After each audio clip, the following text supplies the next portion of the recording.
Thank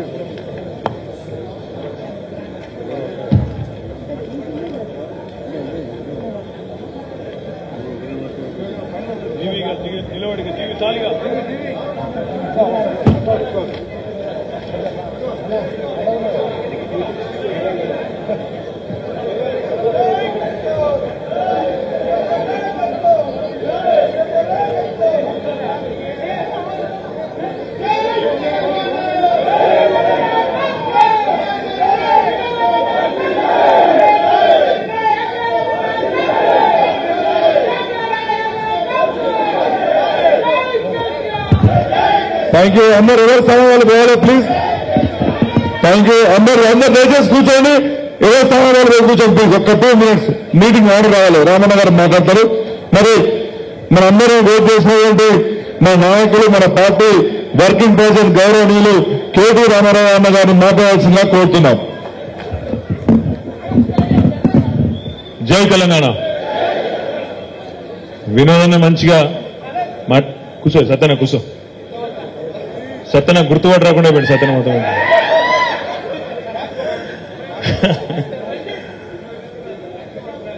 cinema actor అయిపోయిందా? వినోదన్న మంచిగా బ్రహ్మాండంగా మాట్లాడి ముందందరు వక్తలందరూ మాట్లాడి కరెక్ట్ గా 2 కొట్టంగా మీ అందరు కడుపులో కాలుతుండగా నాకు ఇచ్చిండ్రు. కాబట్టి ఎక్కువసేపు మాట్లాడా, ఒక 5-10 నిమిషాలు మాత్రమే.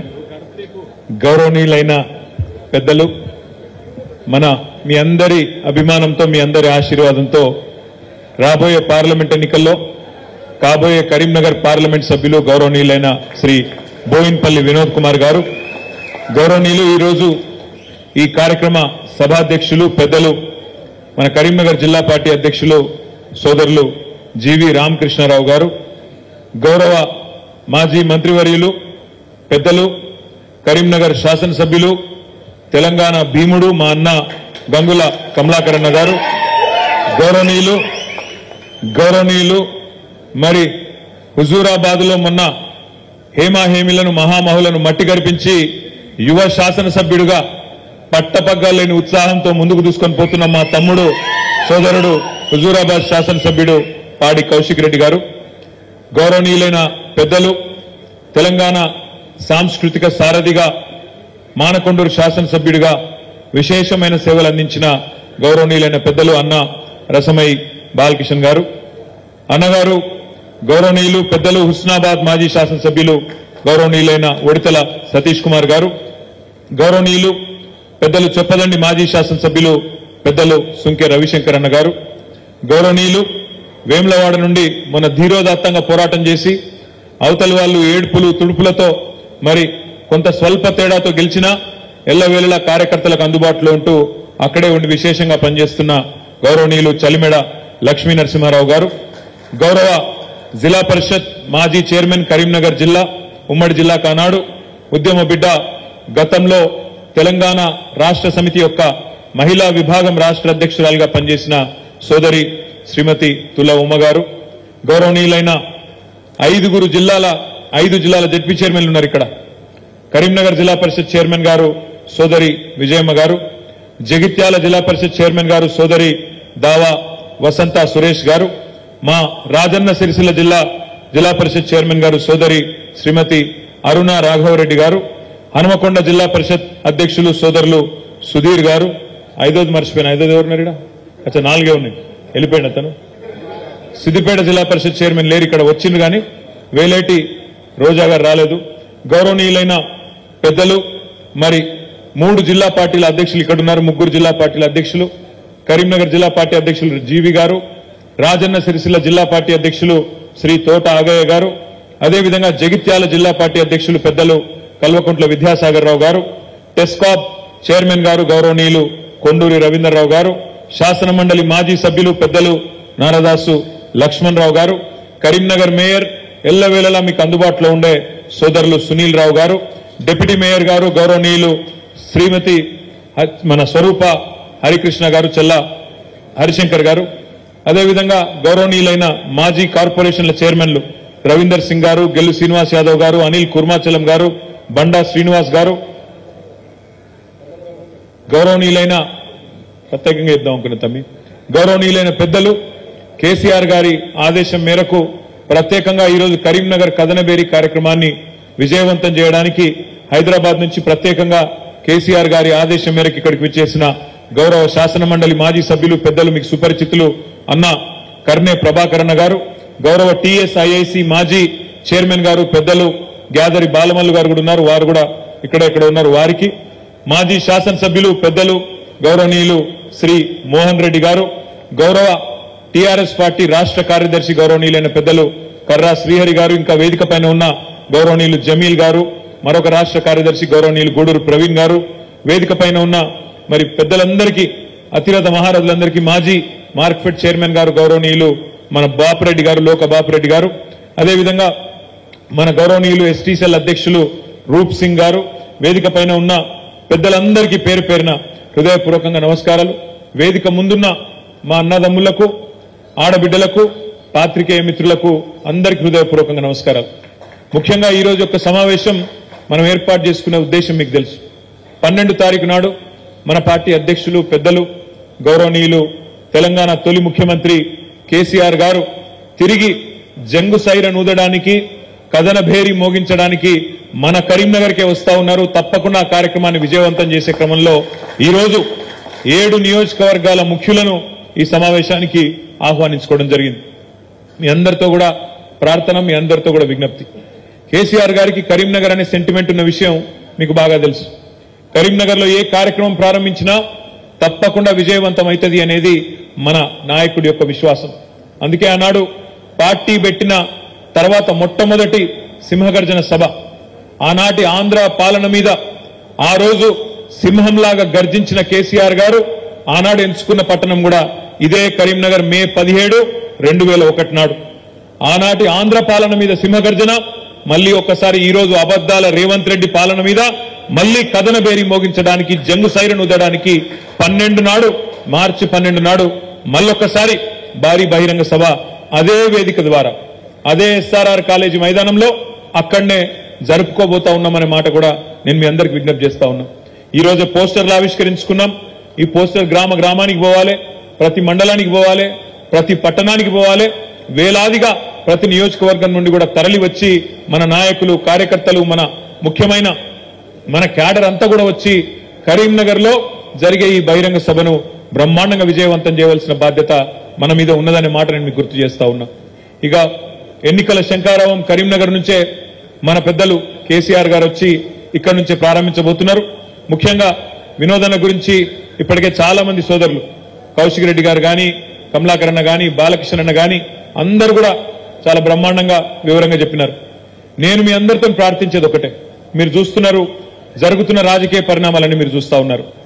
నిన్నగాక మొన్న భారత ప్రధానమంత్రి నరేంద్ర మోడీ గారు మన తెలంగాణకు వచ్చిండు. వచ్చి మరి ఆదిలాబాద్ పార్లమెంటుకు ఇంకొకడికి వచ్చి ఏదో 1-2-3 కార్యక్రమాలకు శంకుస్థాపన లేచి హడావుడి చేసిపోయింది. ఆ సందర్భంగా రేవంత్ రెడ్డి గారు మాట్లాడిన మాటలు మీరు విన్నారు. నిన్న కూడా రేవంత్ రెడ్డి గారు మహబూబ్ నగర్ లో మాట్లాడిన మాటలు కూడా మీరు వినే ఉంటారు. గత 3 నెలలుగా రేవంత్ రెడ్డి గారు మాట్లాడుతున్న మాటలు మీరు అందరూ కూడా గమనిస్తున్నారు, వింటున్నారు. కానీ నాకైతే నిన్న అర్థం కాలేదు. మహబూబ్ నగర్ లో ఆ భాషా ప్రయోగము, ఆ ఆవేశంతో ఊగిపోవడము, నోటికొచ్చిన మాటలు, అంటే అధికారంలో ఉండి కూడా ఇంత ఫ్రస్ట్రేషన్ ఎందుకో, ఇంత ఆగమాగం ఎందుకైతుండో నాకైతే అర్థమైతలేదు. మీరు చూసుంటారు నిన్న ఆయన మాట్లాడుతున్నాడు, నేను జేబుల కత్తెర పెట్టుకొని తిరుగుతున్నా, ఎవరన్నా పిచ్చి పిచ్చి పనులు చేస్తే గొంతు గోస్తా, కడుపు జింపుతా, మీ పేగులు మెడలేసుకొని తిరుగుతా. ఇది ఒక ముఖ్యమంత్రి గారు మాట్లాడిన మాటలు. నిన్న మా ప్రభుత్వాన్ని ఏమన్నా చేస్తే మానవ బాంబులైతామని మాట్లాడుతున్నాడు. చాలా విచిత్రంగా అనిపిస్తున్నది నాకు తెలియక అడుగుతా, జేబుల కత్తెరలు పెట్టుకుని ఎవడు తిరుగుతాడే? జేబు దొంగలు తిరుగుతారు. జేబుల కత్తెరలు పెట్టుకుని తిరుగుతాడు ఎవడన్నా ముఖ్యమంత్రి, ఎవడన్నా రాజకీయ నాయకుడు జేబుల కత్తెర పెట్టుకుని తిరుగుతున్నా అని చెప్తాడు. ఇక గసంటోడు మన ముఖ్యమంత్రి, మన కర్మ. మీరు చూడండి ఆయన మాటలు చూడండి, ఆయన ఫ్రస్ట్రేషన్ చూడండి. సెక్రటేరియట్లో మాట్లాడతాడు, నేను ఇక్కడ ఏదో ఉంటుందనుకొని వచ్చినా, లంకె బిందెలు ఉంటాయనుకొని వచ్చిన, ఇక్కడ లంకె బిందెల్లో అన్ని ఖాళీ కుండలు ఉన్నాయని చెప్తున్నాడు. లంకె బిందెల కోసం గడ్డపారలు పట్టుకొని, తటపారలు పట్టుకొని, నెత్తి మీద దుప్పటి కప్పుకొని అర్ధరాత్రి ఎవరు తిరుగుతారు? మరి ఈయన గతంలో ఏం చేస్తున్నారో నాకైతే తెలియదు. కానీ ఈ లంకె బిందెల కథ అయింది, జేబుల కత్తెరల కథ అయింది, అసలు ముఖ్యమంత్రి స్థాయిలో మాట్లాడే మాటలేనా? ఆ ఫ్రస్ట్రేషన్ ఏంది? ఆ ఊగిపోవుడేంది ఆవేశంతో? ఇంకా దిక్కుమాలిన పదం ఏంటంటే మానవ బాంబులు అవుతారట. రేవంత్ రెడ్డి గారికి నేను చేసే విజ్ఞప్తి ఒకటే, మానవ బాంబులు ఇవి అవి కాదు, నీ పక్కనే ఉన్నాయి కాంగ్రెస్ పార్టీల బాంబులు. ఎవరో కాదు నీ కూల్చేది, నీ పక్కనున్న బాంబులే. నల్గొండ బాంబు, ఖమ్మం బాంబు వాళ్ళే నీ గవర్నమెంట్ మీద వాళ్ళే చేస్తారు. చేసేదంతా మేమేం చేయం. మేము మనస్ఫూర్తి కోరుకుంటున్నాం రేవంత్ రెడ్డి గారు, నువ్వు 5 ఏళ్లు నిక్షేపంలాగా ఉండాలి, 5 ఏళ్లు ఉండాలి. నువ్వు ఇచ్చిన 420 హామీలు అమలు చెయ్యాలనే డిమాండ్ చేస్తున్నాం, చెయ్యాలనే కోరుకుంటున్నాం. ఎందుకంటే ప్రజలకు తెలిసి రావాలి, ప్రజలకు కూడా తెలిసి రావాలి. ఖచ్చితంగా ఎవరు గుర్రమో ఎవరు గాడిదో ప్రజలకు కూడా తెలిసి రావాలి. ఎందుకంటే ప్రజలకు తెలుస్తుంది, వెలుగు చీకటి రెండు చూస్తేనే వెలుగు విలువ తెలుస్తుంది. కేసీఆర్ ను రేవంత్ రెడ్డి ఇద్దరిని చూసినాకనే ప్రజలకు కూడా మన నాయకుడి యొక్క గొప్పతనం ఏందో తెలుస్తుంది అనే మాట కూడా ఈ సందర్భంగా నేను విజ్ఞప్తి చేస్తా ఉన్నా. అందుకే రేవంత్ రెడ్డి గారు బీపీ పెంచుకొని ఆగమాగం కాకు, నీవు బీపీ గోలేసుకో, మంచిగా సల్లకు కూసో. నీకు మా వైపు నుంచి ఏం ప్రమాదం లేదు. నీకు ప్రమాదం అంటూ ఉన్నదంటే నీ పక్కన కూర్చొని నీ కాంగ్రెస్లతో ఉన్నది తప్ప మా నుంచి నీకేం బాధ లేదు. నువ్వు 5 ఏళ్లు కొనసాగు, నువ్వు అట్లే ఉండు. 420 హామీలు ఇచ్చినావు, 1 కాదు 2 కాదు, 420 హామీలు ఇచ్చినావు. ఆ 420 హామీలు నిలబెట్టుకోకపోతే ఎంబడబడతాం, ఎంటాడతాం, ఇడిచిపెట్టమనే మాట కూడా నేను విజ్ఞప్తి చేస్తా ఉన్నా. మిత్రులారా, మీ అందరికీ నేను ఒకటే కోరేది, ఈరోజు మార్చి 7వ తారీఖు సరిగ్గా రేవంత్ రెడ్డి ప్రభుత్వం వచ్చి 90 రోజులు నిండిన రోజు ఈరోజు. మార్చి 17 నాడు 100 రోజులు నిండుతుంది. 100 రోజుల్లో చాలా చేస్తా అని చెప్పిండు రేవంత్ రెడ్డి గారు. ఏమేం చెప్పిండు ఒకసారి యాద్ చేసుకోండి. కేసీఆర్ బిచ్చమేసినట్టు ఇస్తున్నాడు 10,000 రైతు బంధు. నేను రాగానే 15,000 ఇస్తా, మీరొక్క 10 రోజులు ఆగితే నేను 15,000 రూపాయలు మీ ఖాతాలు ఇస్తా అన్నాడు. రైతు బంధు కాదు, రైతు భరోసా అన్నాడు. వచ్చిందా భరోసా? వచ్చిన రైతు బంధు? రైతు భరోసా కాదు, 15,000 కాదు, ఆ 10,000కే దిక్కులేని పరిస్థితి. ఇలా రైతులు పాపం కొంతమంది మోసపోయి ఓట్లు వేసిండ్రు, వాళ్ళు బాధపడుతున్నారు, ఆగమైతున్నారు. అయ్యో అనుకోకుండా వీళ్ళ దొంగ మాటలు నమ్మి, మోసపు మాటలు నమ్మి ఓట్లేసినాం కదా, మరి కేసీఆర్ ఇచ్చే రైతు బంధు కూడా వడకపాయే కదా అని చెప్పి ఇలా ఒకళ్ళ ముఖాలు ఒకళ్ళు చూసుకుంటా ఉన్నారు. మన దగ్గరకు వస్తలేరు, వచ్చి చెప్పేందుకు కొద్దిగా అభిమానం అడ్డం వస్తుంది. మరి ఓటేమో వాళ్ళకేస్తే మీ వీళ్ళని అడిగితే ఎట్లా అని చెప్పి కొద్దిగా పాపం కింద మీద అయితా ఉన్నారు. వాస్తవం ఏంది అంటే ఈ ముఖ్యమంత్రి గారికి ఈ రోజు వరకు కనీసం రైతు బంధు ఇచ్చే ముఖం కూడా లేదు, రైతు బంధు ఇచ్చే తెలివి కూడా లేదు అనే మాట ఇలా గ్రామాన రైతులే చర్చ పెడుతున్న మాట వాస్తవం అని చెప్పి కూడా నేను మాట్లాడుతా ఉన్నా, నేను విజ్ఞప్తి చేస్తా ఉన్నా.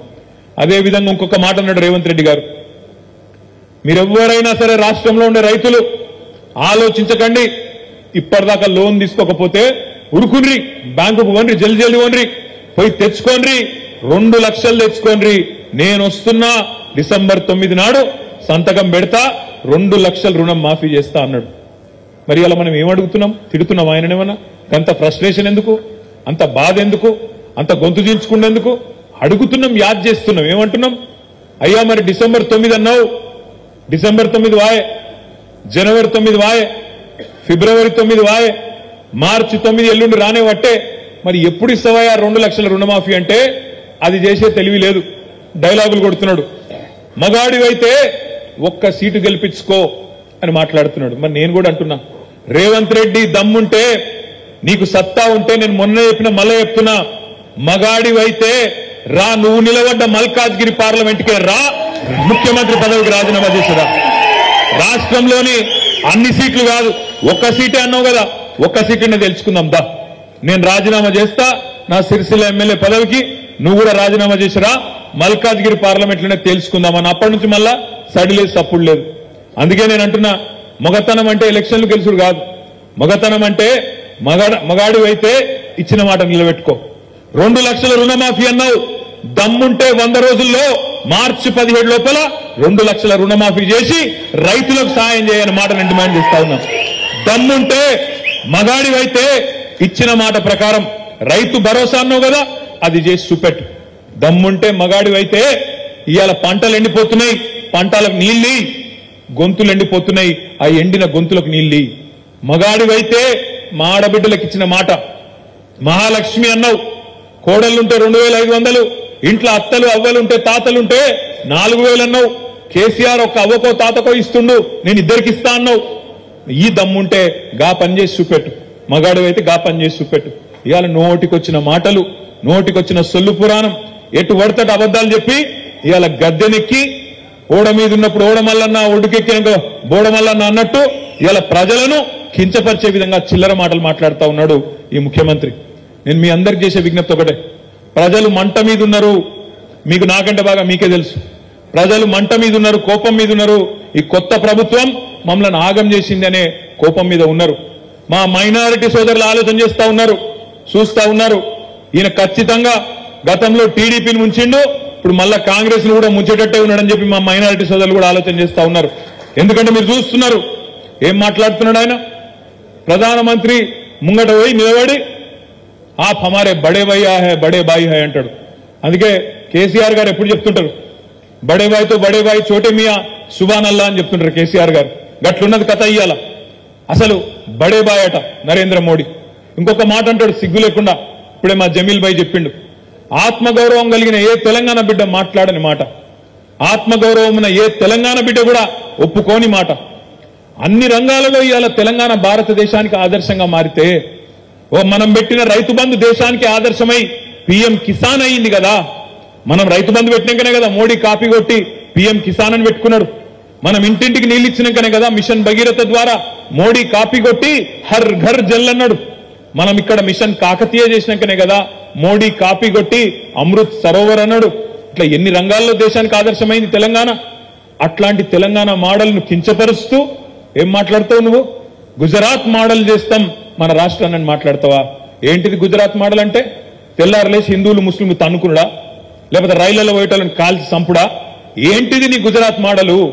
ఏంది నీకు నచ్చిన నీ గుజరాత్ మోడలు? మీ నాయకుడు రాహుల్ గాంధీ ఏమో గుజరాత్ మోడల్ బేకార్ మోడల్, అటర్ ఫ్లాప్ మోడల్ అంటాడు. నువ్వేమో ఇక్కడుండి గుజరాత్ మోడల్ గొప్పదంటావు. ఇది మా రాష్ట్రంలో ఉన్న సోదరులందరూ చూస్తలేరు అనుకుంటున్నావా? ఆలోచన చేస్తలేరు అనుకుంటున్నావా? మీ నాయకుడు రాహుల్ గాంధీ ఏమో అదానిని పొట్టుపోటు తిడతాడు. 609వ స్థానంలో ఉన్న అదాని ప్రపంచంలో మోడీ గారి ప్రాపకం వల్లనే 2వ స్థానానికి ఎదిగిండు అని రాహుల్ గాంధీ మాట్లాడతాడు.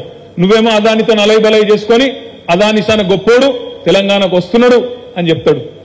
ఇట్లా ఒకటి రెండు కాదు, చెప్పుకుంటా పోతే సిగ్గుపోతుంది. గన్ని దిక్కుమాలిన పనులు చేసిన ఈ రేవంత్ రెడ్డి ప్రభుత్వం 90 రోజుల్లోనే ఇవాళ ప్రజాభిమానాన్ని కోల్పోయి ఇవాళ ప్రజల్లో పల్సన్ అయ్యింది. నిన్న ఆయన మాట్లాడుతుంటే గమ్మత్ అనిపించింది నాకు. ఆయన అంటాడు కాలం మంచిగా కాలేదు, కరువు వస్తున్నది, కాబట్టి అందరం కలిసి ఎదుర్కొందామంట. నేను మిత్రులందరూ దయచేసి జాగ్రత్తగా వినాలని విజ్ఞప్తి చేస్తా ఉన్నాను. ఇది కాలం తెచ్చిన కరువు కాదు, ఇది కాంగ్రెస్ తెచ్చిన కరువు అనే మాట నేను మీకు విజ్ఞప్తి చేస్తా ఉన్నా. కాలం తెచ్చిన కరువు కానే కాదు, ఇది కాంగ్రెస్ తెచ్చిన కరువు. ఎట్లా అంటారా? ఒక్కసారి దయచేసి ఆలోచన చేయండి. మన నాయకుడు పెద్దలు కేసీఆర్ గారికి తెలంగాణలోని భౌగోళిక పరిస్థితుల పట్ల, ఇక్కడి వాతావరణ పరిస్థితుల పట్ల, ఇక్కడ రైతుల దుస్థితి పట్ల సంపూర్ణమైన ఆలోచన అవగాహన ఉంది కాబట్టి ఆయన పూర్తి స్థాయి ఏకాగ్రతతో మొదటి 10 ఏళ్లు తెలంగాణలో నీళ్లు ఇవ్వాలి అనే తపనతోని కమిట్మెంట్తో పనిచేసిండు. తెలంగాణ ఎట్లుంటదంటే ఒక్క నిమిషం మీరు అర్థం చేసుకుంటే చెప్తున్నా. ఇట్లా ఒక గుడిసె లెక్క ఉంటుంది తెలంగాణ. భౌగోళికంగా చూస్తే ఒక గుడిసె లెక్క ఉంటుంది. ఇట్లా ఒక దిక్కేమో కిందికి గోదావరి నది వారుతుంటది, ఇంకో దిక్కు కృష్ణా నది వారుతుంటది. గోదావరి ఏమో సముద్రానికి 80 మీటర్ల మీద ఉంటుంది, కృష్ణా నదేమో సముద్రానికి 100-110 మీటర్ల మీద ఉంటుంది. మన తెలంగాణ ఇప్పుడు మన కరీంనగర్ పట్టణం దగ్గర 300 మీటర్ల పైన ఉంటుంది. హైదరాబాద్ 535 మీటర్ల మీద ఉంటుంది. ఇట్లుంటది తెలంగాణ, ఇట్లా గుడిసె లెక్క. మరి నీళ్లు కిందున్న నీళ్లు పైకి తేవాలి, కరీంనగర్ నీళ్లు తేవాలి, చొప్పదండికి నీళ్లు తీసుకురావాలి, హుస్నాబాద్ హుజురాబాద్ సిరిసిల్లకు, వేములవాడకు, సిద్దిపేటకు నీళ్లు తేవాలంటే నీళ్లు పైకి తీసుకొచ్చుడు, గుంజుకొచ్చుడు, బోర్లు ఎట్లయితే వేస్తామో, భూగర్భంలో ఉండే నీళ్లను గుంజతందుకు, పైకి గుంజతందుకు బోరింగ్లు ఎట్లయితే వేస్తామో గట్లనే లిఫ్ట్ పెట్టి ఆడికెళ్లి నీళ్లు తీసుకురావాలి. అందుకే కేసీఆర్ గారు ఏం చేసిండు, మేడిగడ్డ దగ్గర ఎక్కడనైతే 80 మీటర్ల కాడ గోదావరి నది ప్రవహిస్తుంటదో, ఎక్కడనైతే ఎర్రటి ఎండాకాలంలో కూడా మే నెలలో కూడా రోజుకు 100 టీఎంసీల నీళ్లు, 100,000 క్యూసెక్ల నీళ్లు కిందికి సముద్రంలోకి వృధాగా పోతున్నాయో, వేస్ట్ గా పోతున్నాయో, అవి అక్కడ బ్యారేజ్ కట్టి ఆడికెళ్లి నీళ్లు కట్టి ఆడికెళ్లి దశల వారీగా మేడిగడ్డ నుంచి అన్నారం నుంచి సుందిల్లా, ఆడికెళ్లి ఎల్లంపల్లికి వెళ్లి మిడ్మానేరు మీదికెళ్లి ఒక దిక్కు మలకపేట, ఇంకో దిక్కు గౌరవెల్లి, ఇంకో దిక్కు అన్నపూర్ణ, ఆ పైకి రంగనాయక సాగరు, ఆ పైకి మల్లన్న సాగరు, ఆ మీదికి కొండపోచమ్మ సాగర్. 80 మీటర్ల నుంచి కొండపోచమ్మ సాగరు గజ్వేల్ దగ్గర ఏదైతే ఉన్నదో 618 మీటర్ల మీద ఉంటుంది. అది ఒక ఆడికి నీళ్లు తీసుకొచ్చే అద్భుతమైన ప్రాజెక్టు కాళేశ్వరం అనే ప్రాజెక్టు. ప్రపంచంలోనే అతి పెద్దదైన ప్రాజెక్టు కాళేశ్వరం లిఫ్ట్ ఇరిగేషన్ లో. అంటే ఈ పిచ్చోళ్ళకి అది తెలియదు, బండి సంజయ్కి తెలియదు, రేవంత్ రెడ్డికి తెలియదు. వాళ్ళు మాట్లాడితే మేడిగడ్డ అంటారు. మేడిగడ్డ అనేది మొత్తం కాళేశ్వరం ప్రాజెక్టులో ఉండే 100 భాగాల్లో ఒకటి మేడిగడ్డ. ఆ మేడిగడ్డలో కూడా మనం పోయి చూసి వచ్చినాం. మొత్తం బ్యారేజ్ పొడవు 1.6 కిలోమీటర్లు, 1600 మీటర్లు, 85 పిల్లర్లు ఉన్నాయి అందులో. ఆ 85 పిల్లర్లల్లా ఒక పిల్లర్కు బాగా డ్యామేజ్ అయింది, ఇంకో 2 పిల్లర్లు పక్కయి కూడా దెబ్బతిన్నాయి. ఒక నిమిషం మీరు దయచేసి జాగ్రత్తగా ఆలోచించండి. 100 భాగాలు ఉండే కాళేశ్వరం ప్రాజెక్టులో ఒక్క భాగం మేడిగడ్డ. ఆ మేడిగడ్డలో కూడా 85 పిల్లర్లుంటే 3 పిల్లర్లు దెబ్బతిన్నాయి అనుకో, దాన్ని రిపేర్ చేయొద్దా? రాగానే ప్రభుత్వం ఏం చేయాలి? సరే తప్పు జరిగింది గతంలో అనుకో, తప్పు చేసిన వాళ్ళ మీద శిక్ష వేయాలి, వెంటనే దాన్ని దిద్దుబాటు చర్యలు తీసుకోవాలి. గతంలో జరగలేదా? కాంగ్రెస్ పరిపాలనలో ఇంజనీరింగ్ ప్రాజెక్టులలో, సాగునీటి ప్రాజెక్టుల్లో ఇబ్బందులు రాలేదా? కడెం ప్రాజెక్ట్ అని ఉంటుంది పక్కనే ఆదిలాబాద్ జిల్లాలో, 2 సార్లు కొట్టుకపోయింది. అది ఒక్కసారి కాదు, కాంగ్రెస్ గడితే 2 సార్లు కొట్టుకపోయింది. ఒకసారి 1950s లో కొట్టుకపోయింది, ఇంకోసారి 1970s లో కొట్టుకపోయింది. పక్కనే ఉంటుంది వరంగల్ జిల్లా. వరంగల్ జిల్లాలో ఒక ప్రాజెక్టు గుండ్లవాగు ప్రాజెక్ట్ అని వైఎస్ రాజశేఖర రెడ్డి గారు ఆనాడు ములుగు కాన్స్టిట్యున్సీలో ఉంటుంది ప్రస్తుతం. అక్కడ గడితే ఒకటే తారీఖు నాడు, ఒకటే తేదీ నాడు వరుసగా 2 సంవత్సరాలు కొట్టుకపోయింది ఆ ప్రాజెక్ట్. ఆ రోజు ఈ రోజు మంత్రిగా ఉన్న సీతక్క గారు ఆ రోజు తెలుగుదేశం పార్టీలో ఉండే ఆమె ఆనాడు హన్మకొండకెళ్లి ములుగులో గోవిందరావుపేట మండలంలో ఉంటుంది అది ఆ ప్రాజెక్ట్. ఆడిదాకా పాదయాత్ర చేసి ధర్నా చేసి నానా రచ్చ చేసింది. మూసీ గేట్లు కొట్టుకపోలేదా? నాగార్జున సాగర్ ప్రాజెక్టులో లీకేజ్ రాలేదా? శ్రీశైలంలో లీకేజీలు రాలేదా? సమస్యలు వస్తాయి. ఒక ఇల్లు కట్టుకున్నప్పుడు, ఒక ఇల్లు కడితే, ఒక 4 బెడ్రూమ్ల ఇల్లు కడితే, ఒక బెడ్రూమ్ లెక్కనైనా చిన్నగా నీళ్లు గారుడు మొదలైందనుకో, ఇల్లు మొత్తం కూలగొడతావా? కూలగొట్టవు కదా. దానికి ఏమైనా ప్యాచ్ వర్క్ చేసి, రిపేర్ చేసి, మంచిగా వేసి, వాటర్ ప్రూఫింగ్ చేసి కాపాడుకుంటామా లేదా? కాంగ్రెస్ తెచ్చిన కరువు అని నేను ఉత్తగానే అంటలేను. కాలం తెచ్చిన కరువు కాదు, కాంగ్రెస్ తెచ్చిన కరువు అని నేను అంటలేను, ఉత్తగానే అంటలేను. ఎందుకంటే కేసీఆర్ గారు ఎంతో ముందు చూపుతోనే గతంలో ఎన్నో సంవత్సరాలు వరుస కరువు చూసినాం. కాబట్టే ఆ దరిద్రం వల్ల మనకు రావద్దని, ఆ దరిద్రం మీద, కరువు మీద సంధించిన బ్రహ్మాస్త్రమే కాళేశ్వరం ప్రాజెక్టు అనే మాట నేను మీకు విజ్ఞప్తి చేస్తా ఉన్నా.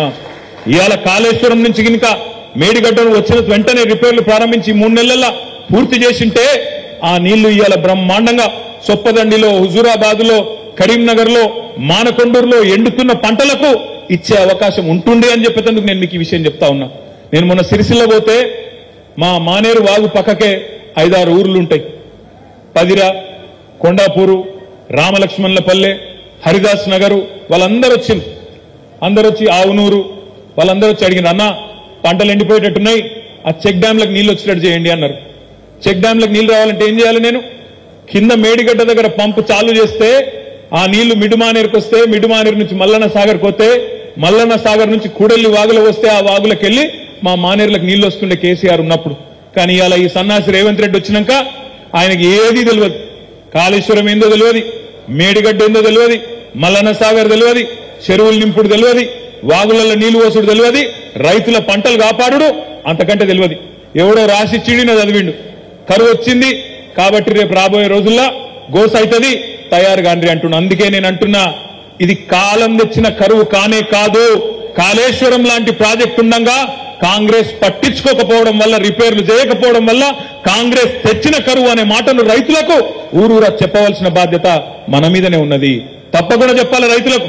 ఇలా నీళ్లు ఎండుతున్నాయి అంటే, ఇంతకుముందు మా అన్న అన్నాడు, బాలకృష్ణ అన్నాడు, కౌశిక్ కూడా అన్నాడు, ఇదే టైంలో ఇవాళ కేసీఆర్ ముఖ్యమంత్రిగా ఉంటే ఎట్లన్నా సరే నీళ్లు తెస్తుండే, ఆ రైతుల పొలాలు కాపాడుతుండే అనే మాట ఇవాళ రైతుల గుండెల్లో నిండా ఉన్నది. అది గుర్తు చేయవలసిన బాధ్యత మన మీద ఉన్నది.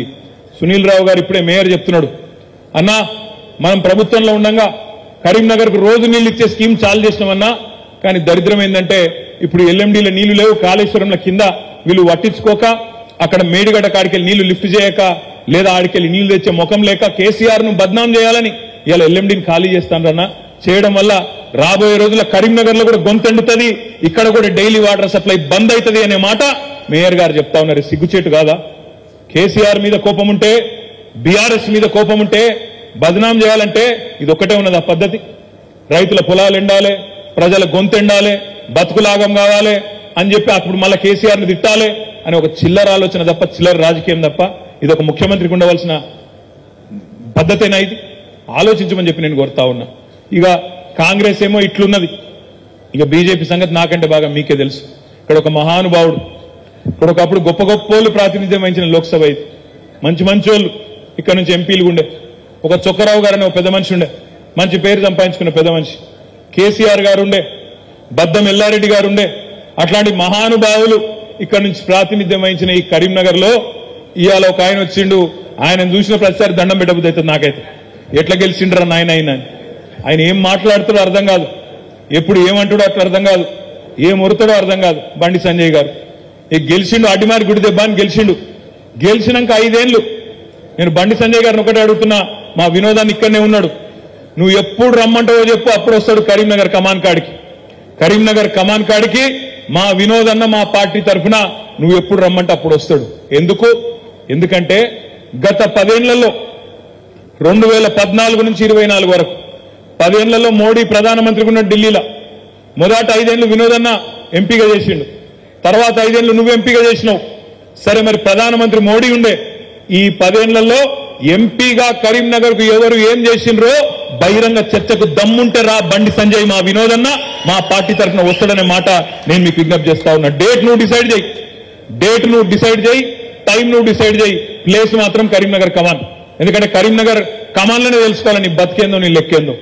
ఒక్కసారి ఆలోచించండి, 5 ఏళ్లలో కరీంనగర్ లో సొల్లువాగుడు, పిచ్చివర్రుడు, ఎక్కడ పడితే అక్కడ మొరుగుడు, కేసీఆర్ తిట్టుడు తప్ప ఒక్క మంచి పని చేసిండా? బుడ్డ పైసమందా మంచి పని చేసిండా? ఒక్క పని.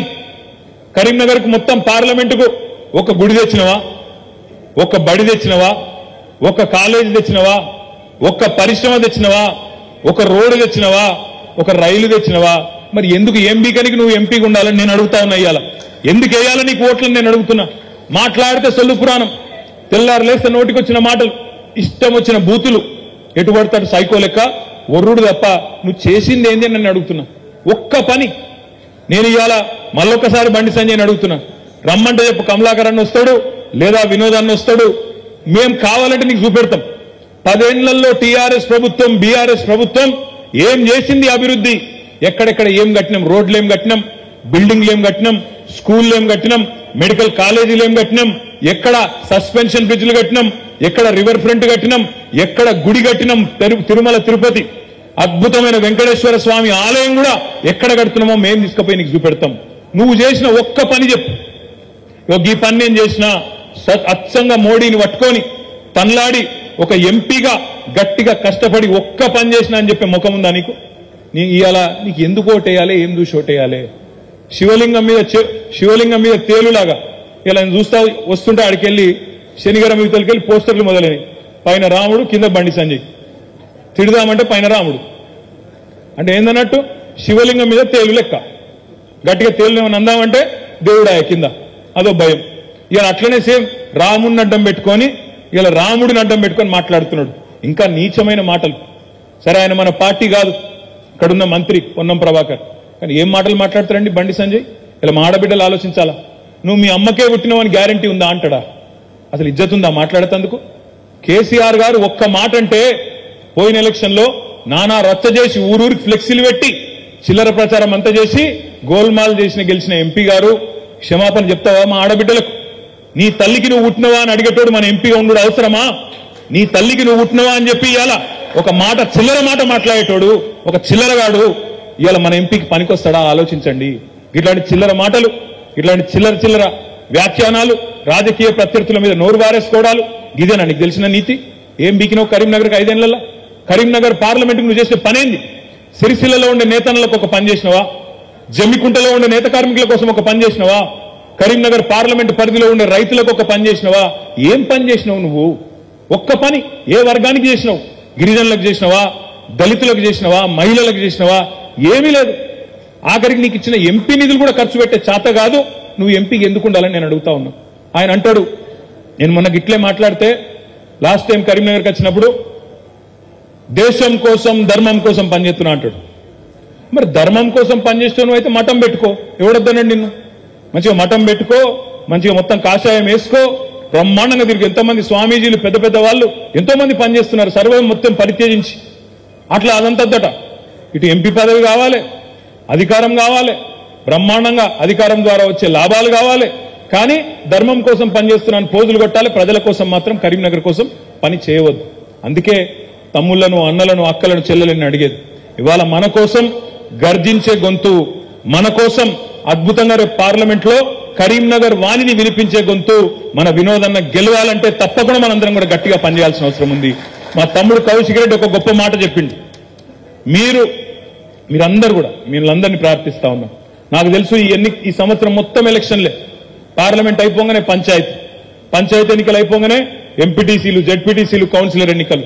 మీ అందరికీ నేను ఒకటే మాట ఇస్తా ఉన్నా, పార్టీ యొక్క వర్కింగ్ ప్రెసిడెంట్ గా మిమ్మల్ని అందరినీ గెలిపించుకునే బాధ్యత తప్పకుండా మేము తీసుకుంటాం. మీ వేదిక మీద కూర్చున్న వాళ్ళం మేము ఊరూరు తిరుగుతాం. ఈ రోజు మీరెట్లయితే కాలికి బల్పం కట్టుకొని తిరుగుతారో రేపు మీకోసం అంతకంటే ఎక్కువ పనిచేసే బాధ్యత ప్రతిపక్షంలో ఉన్నా తప్పకుండా మిమ్మల్ని గెలిపించేందుకు ఊరూరు తిరిగే బాధ్యత నేను తీసుకుంటా అని చెప్పి నేను మీకు మాటిస్తా ఉన్నా. దయచేసి నేను మిమ్మల్ని కోరుతా ఉన్నా, ఈ ఎలక్షన్ కొట్లాడేది మనం వినోదన్న కోసం కాదు. 4 అసెంబ్లీలలో ఇవాళ మన ఎమ్మెల్యేలు లేరు. అక్కడ ఎమ్మెల్యేలాగా పనిచేయాలంటే, అక్కడ మీకు కష్టంలో సుఖంలో అన్నిటికీ అండగా ఉండాలంటే మన వినోదన్న పూర్తి బాధ్యత తీసుకొని మీకోసం అండగా ఉంటాడనే మాట కూడా నేను మీకు విజ్ఞప్తి చేస్తున్నా. ఇంకొక మాట కూడా నేను మీకు విజ్ఞప్తి చేస్తా ఉన్నా. ఇవాళ కొంతమంది అక్కడనో ఇక్కడనో కాంగ్రెస్ గురించి మాట్లాడేటోళ్ళుంటే వాళ్ళకు కూడా చెప్పండి. నిన్న రేవంత్ రెడ్డి, ముఖ్యమంత్రి రేవంత్ రెడ్డి ప్రధానమంత్రి ముంగట్నే ఒక మాట అన్నాడు, మీరు ఇన్నింటారు. ఏమన్నాడు రేవంత్ రెడ్డి? బడే బాయ్, మీ ఆశీస్సులు భవిష్యత్తులో కూడా రాబోయే రోజుల్లో కూడా మాకు ఉండాలి అన్నాడు. అంటే ఏందన్నట్టు? 10 రోజుల్లో ఎలక్షన్ పెట్టుకొని నీ ఆశీస్సులు నాకు ఉండాలి అని అంటున్నట్టు ఏందన్నట్టు? మా రాహుల్ గాంధీ బేకార్గాడు, సన్నాసి, వాడు గెలిచేది లేదు, పీకేది లేదు, కాంగ్రెస్ అనేది వచ్చేది లేదు, సచ్చేది లేదు, మళ్ళా నువ్వే ఉంటావని చెప్తాడు. గంత మాట ముఖ్యమంత్రి అన్నాక మరి కాంగ్రెస్ కోటేసులు ఎందుకు? దాని బదులు తీసుకుపోయి మోరులో వారిస్తే అయిపోయాయి. ముఖ్యమంత్రికే నమ్మకం లేదు కాంగ్రెస్ పార్టీ గెలుస్తుందని, రాహుల్ గాంధీ ఏదైనా పీక్తాడని. అట్లాంటి కాంగ్రెస్ ఓటేసుడు అవసరమా? ఈ మాట మనం తప్పకుండా చర్చ పెట్టాలి. ఇలా కాంగ్రెస్ గెలువది, వాళ్ళతో అయ్యేది లేదు, పోయేది లేదు, ఊదు గాలది, పీరి లేవది. ఎందుకంటే మా మైనారిటీ సోదరులు కూడా ఆలోచన చేయాలి. ఇలా వాళ్ళు ఎవరో ఢిల్లీకి వెళ్ళి చెప్తున్నారని, వీళ్ళు ఎవరో మహారాష్ట్రకి వెళ్ళి చెప్తున్నారని ఆగం కాకుండా మాట్లాడుతూ ఒకటే అంటారు, బీజేపీ బీ టీము. నేను ఒకటే అడుగుతున్నా, ఎవడు బీ టీము బీజేపీకి? ఇలా ఆర్ఎస్ఎస్ ఏబీవీపీ నుంచి వచ్చిన రేవంత్ రెడ్డా, ఆయన ఆధ్వర్యంలో ఉన్న కాంగ్రెసా, లేదా ఇవాళ మోడీ గారి మీద బీజేపీ మీద వీరోచితంగా పోరాటం చేస్తున్న బీఆర్ఎస్ఆ? మాట్లాడుతూ ఒకటే మాట, ఎందుకు కవితను అరెస్ట్ చేయలే అని ఒకటి అంటాడు. కవితను అరెస్ట్ చేయలేదు కాబట్టి మీరు బీజేపీ బీ టీం. నేను అడుగుతున్నా, బీ టీమే అయితే అసలు కేసు అవుతుండేనా? మొదలు అరెస్ట్ చేయలే అంటున్నావు కదా, నిజంగానే మేము బీ టీం అయితే మాకేదో అండర్స్టాండింగ్ ఉంటే అసలు కేసు అవుతుండేనా? అయ్యేతే కాదు కదా, ఈ దేశంలో మనం చూస్తున్నాం కదా, ఒక్క బీజేపీ మీద కేసు ఉందా? బీజేపీకి తొత్తులుగా ఉన్న ఒక్కల మీద కేసు ఉందా ఈ దేశంలో? బీజేపీ వాళ్ళందరూ రాజా హరిశ్చంద్రుని తమ్ముళ్ళు, బామ్మర్దులు, ఏలు విడిచిన కజిన్లు, మిగతా వాళ్ళే అందరూ లంగలు దొంగలు వాళ్ళ దృష్టిలో. మరి అట్లాంటప్పుడు మన మీద కేసులు పెట్టి మన ఇష్టం ఉన్నట్టు టార్గెట్ చేసుకుంటా, ఇలా మన ఎంపీలను గుంజుకొని వాళ్ళ పార్టీలు చేర్చుకుంటా, గాలతో మనకేం పొత్తుంటుందండి? గాలతో మనకేం సంబంధం? ఇవాళ వాళ్ళ మీద వీరోచితంగా పోరాటం చేస్తూ, వాళ్ళని నిలువరించే ప్రయత్నం చేస్తూ, ఇవాళ బండి సంజయ్ని అసెంబ్లీలో ఓడగొట్టింది ఎవరు? బండి సంజయ్ని అసెంబ్లీ ఎన్నికల్లో ఓడగొట్టింది ఎవరు? మొన్న కమలాకర్ అన్న బీఆర్ఎస్ అయినా, ధర్మపురి అరవింద్ని ఓడగొట్టింది ఎవరు? బీఆర్ఎస్ అయినా, ఈటెల రాజేందర్ హుజూరాబాద్ లో ఓడగొట్టింది ఎవరు? బీఆర్ఎస్ అయినా, గజ్వేల్లో ఈటెల రాజేందర్ ఓడగొట్టింది ఎవరు? సోయం బాబురావు ఓడగొట్టింది ఎవరు?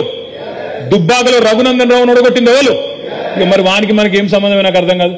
ఉన్న పీకుడు వాళ్ళందరినీ మనమే ఓడగొడుతుంది. బీజేపీలో ఉండే తోపు వాళ్ళు, తురుంఖాన్లు, తీస్మార్ ఖాన్లు వాళ్ళందరినీ మనమే ఓడగొడుతుంది. మళ్ళీ వానికి మనకి ఏదో సంబంధం ఉందని కాంగ్రెస్ వాడు అనగానే మన వాళ్ళు నమ్ముడు, ఆగమాగం అవుడు. నేను అందుకే మిమ్మల్ని అనేది, కొద్దిగా ఆలోచనతో పోటైంది. రేపు ఇక్కడ బీజేపీని నిలువరించాలంటే, బండి సంజయ్ని ఓడించాలంటే కరీంనగర్ పార్లమెంటులో ఒక్క ఓటు కాంగ్రెస్ కేసినా ఆ లాభం అంతా జరిగేది బండి సంజయ్కి, బీజేపీకి అనే మాట మా మైనారిటీ సోదరులు కూడా గుర్తుపెట్టుకోవాలని చెప్పి నేను కోరుతా ఉన్నా. పొరపాటున కాంగ్రెస్ కి ఇక్కడ ఓటేస్తే మీరు గుర్తుపెట్టుకోండి, కాంగ్రెస్ ఈరోజు రేవంత్ రెడ్డి కాంగ్రెస్, ఇది మామూలు కాంగ్రెస్ కాదు, రేవంత్ రెడ్డి కాంగ్రెస్. ఈ రేవంత్ రెడ్డి అంటూ ఎక్కువ కాలం పట్టది. ఎక్కువ కాలం పట్టది. ఎలక్షన్ తర్వాత 100కు 100% మరొక ఏకనాథ్ షిండే, మరొక హిమంత బిశ్వాస్ శర్మ మన తెలంగాణ నుంచే రేవంత్ రెడ్డి రూపంలో నుంచి వస్తాడు. ఓ 10-15 మంది ఎమ్మెల్యేలను తీసుకొని బీజేపీలకు పోయే మొట్టమొదటి నాయకుడిదే రేవంత్ రెడ్డి అవుతాడు. మీరు యాది పెట్టుకోండి. అందుకే ఆగం కాకండి, మంచిగా జాగ్రత్తగా ఆలోచించి ఓటేయండి తప్ప ఆగం కాకండి. ప్రజల్లో కోపం ఉంది. మనము ఇంకొక మాట చివరిగా నేను ముగిస్తా. మనకు జనరల్ గా నాయకులకు ఏముంటదంటే ప్రచారం అనగానే రోడ్ షోలు, మీటింగులు, హడావుడి డామ్ డూమ్ డూమ్. అది కాదు. మన కరీంనగర్ పార్లమెంట్ లో 2189 పోలింగ్ బూతులు ఉన్నాయి. మీరు చేయవలసిందల్లా ఒకటే, మీ బూతుల మెజారిటీ తెచ్చే బాధ్యత మీరు తీసుకోరు. అంతే, ఇంకంతకంటే ఏం లేదు. మీరు దేశమంతా ఆలోచించకూరి. మీ బూత్ లో, మీ పోలింగ్ బూత్ లో మీకుండే 1000 ఓట్లలో నేను మెజారిటీ తెస్తా.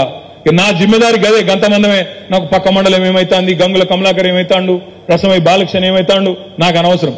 నా సిరిసిల్ల కాడికి నేను మాటిస్తా ఉన్నా, తప్పకుండా మేమందరం, మా సిరిసిల్ల నాయకులందరం కష్టపడతాం. తప్పకుండా వినోదన్నకు మెజారిటీ ఇచ్చే బాధ్యత కూడా నేను తీసుకుంటా మా నియోజకవర్గం నుంచి అనే మాట నేను మీకు విజ్ఞప్తి చేస్తా ఉన్నా. అదేవిధంగా తమ్ముడు కౌశిక్ రెడ్డి గారు, కమలాకర్ అన్న గారు, రవిశంకర్ అన్న గారు, లక్ష్మీ నరసింహారావు గారు, వారి అదేవిధంగా రసమై బాలకృష్ణ గారు అందరం కూడా గట్టిగా ఎక్కడోళ్ళం అక్కడ గట్టిగా పట్టుబడితే ఎవల పోలింగ్ బూత్ లో వాళ్ళు, ఎవల గ్రామంలో వాళ్ళు, ఎవల మున్సిపల్ వార్డులో వాళ్ళు అంతవరకే ఆలోచించురు. మీరు నెత్తి ఖరాబ్ చేసుకోకుండా అట్లుందట, గిట్లుందట, వాడేమన్నాడట, వీడేమన్నాడట, అదిగో కోతండి, ఇదిగో కొండెంగా, అది బంద్ చేయండి. మనం మన బూత్ లో మెజారిటీ ఎట్లా తేవాలి, మన ఊరు సంగతి ఏంది, మనకు బండి సంజయ్ అంటోడు చేసింది ఏంది, మనకు అసలు ఆయనతో పోటీ ఎందుకు ఉండాలి అనే మాట మనం గట్టిగా అనుకుంటే, హుస్నాబాద్ లో సతీష్ అన్న ఎక్కడి వాళ్ళం అక్కడ గట్టిగా మనం పక్కడబందీగా కార్యాచరణ రూపొందించుకుంటే, మనమే ఎంపీ క్యాండిడేట్ అన్నట్టు కొట్లాడితే ముమ్మాటికి ఒక్క సీటు గెలవమన్నాడు కదా రేవంత్ రెడ్డి. మొదటి విజయం కరీంనగర్ నుంచే ప్రారంభమవుతుందనే మాట కూడా నేను మీకు విజ్ఞప్తి చేస్తా ఉన్నా. 12 తారీఖు నాడు మధ్యాహ్నం 3:30-4 గంటలకు మనకు కేసీఆర్ గారి బహిరంగ సభ ఎస్ఆర్ఆర్ కాలేజీ మైదానంలో ఉన్నది. అన్ని రకాల ఏర్పాట్లు, అన్ని రకాల ఇంతజాం కూడా మరి మొత్తం నియోజకవర్గాల వారీగా ఉంటది. మీతో మీ నాయకులందరూ కూడా మాట్లాడతారు. తప్పకుండా కరీంనగర్ నుంచే మన జైత్రయాత్ర మొదలు కావాలని విజ్ఞప్తి చేస్తూ, ఈ మీటింగ్ తర్వాత మీడియా మిత్రులకు కూడా విజ్ఞప్తి, ఈ సమావేశం తర్వాత ఎండిన పంటలు పరిశీలించడానికి కరీంనగర్ నియోజకవర్గంలో, అదేవిధంగా సొప్పుదండి నియోజకవర్గంలో మేము కొంతమందిని పోతా ఉన్నాం. దయచేసి మీరు కూడా రావాలి. ఆ ఎండిన పంటలను తప్పకుండా రాష్ట్ర ప్రజలకు కూడా చూపెట్టాలని చెప్పి కూడా కోరుతూ, మళ్ళొక్కసారి ఇంత పెద్ద ఎత్తున కేవలం కొన్ని గంటల వ్యవధిలో విచ్చేసిన మా అన్నదమ్ములకు, అక్క చెల్లెలకు ధన్యవాదాలు తెలియజేస్తూ, జై తెలంగాణ. Thank you.